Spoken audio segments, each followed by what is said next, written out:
নমস্কাৰ বন্ধুসকল, north east কুকাৰীজলৈ আপোনালোকক স্বাগতম জনাইছোঁ। মই প্ৰিয়ংকা। আমি শেহতীয়া যিটো ভিডিঅ' দিছিলোঁ দহি মাটন কাৰী, আশা কৰিছোঁ আপোনালোকে চাই ভাল পাইছে। ঘৰতে চেষ্টা কৰিব, অতি সহজ ৰেচিপি আছিলে। ঠিক তেনেকুৱা ধৰণে সহজ ৰেচিপি আজি পুনৰ আপোনালোকৰ ওচৰলৈ লৈ আহিছোঁ। সেইটো হৈছে পনীৰ পৰাঠা। আজি আপোনালোকক দেখুৱাম ঘৰতে কেনেদৰে হোটেলৰ নিচিনাকৈ পনীৰ পৰাঠা ধুনীয়াকৈ বনাব পাৰি। গতিকে আপোনালোকে ভিডিঅ'টো চাই থাকক। আমি পনীৰ পৰাঠা বনাবৰ কাৰণে আমি প্ৰথমতে ল'ম আটা, পানী আৰু নিমখ। আমি ডালটো প্ৰথমতে বনাম।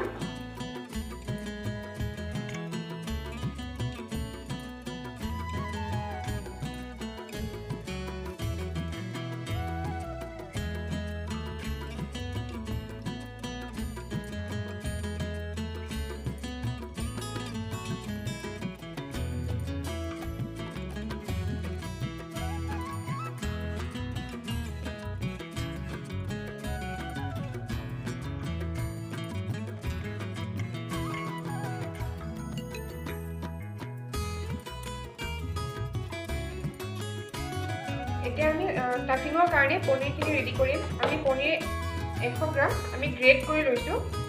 ইয়াতে আমি এতিয়া ধনিয়া পাত, কাটি লোৱা ধনিয়া পাত, আদা নহৰু পেষ্ট আৰু সোৱাদ অনুযায়ী আমি নিমখ দিম।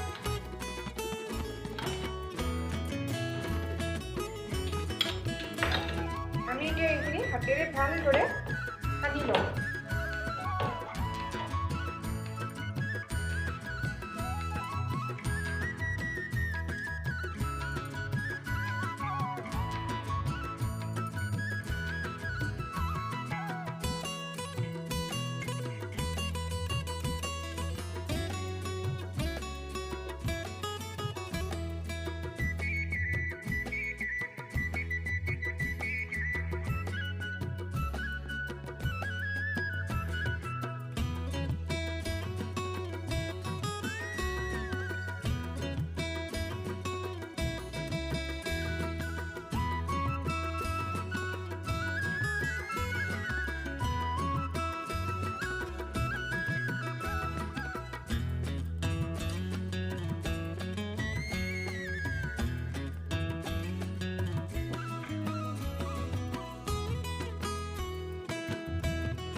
নমস্কাৰ বন্ধুসকল, অতি সহজে পনীৰ পৰঠা বায়ে বনাই দেখুৱালে।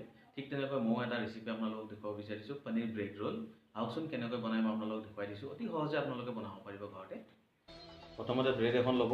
ইয়াৰ চাৰিও চাইডে থকা ডাঠ পাৰ্টটো আপোনালোকে কাটি ল'ব আৰু অকণমান বেলনাত ভালদৰে বেলি ল'ব। বেলি লৈ যাতে এইখন অকণমান পাতল হৈ যাব।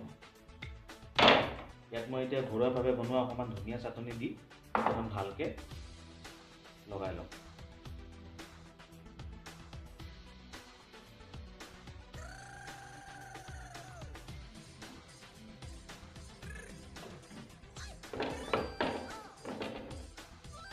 ইয়াত মই পনীৰ অকণমান এতিয়া ষ্টফ কৰিম। পনীৰখিনি আপুনি এনেকৈ দি ল'ব। দি লৈ ধুনীয়াকৈ ৰোল বনাই ল'ব। টাৱাখনত অলৰেডি তেল দিয়া আছে, এই ৰোলটো তাত দি দিব।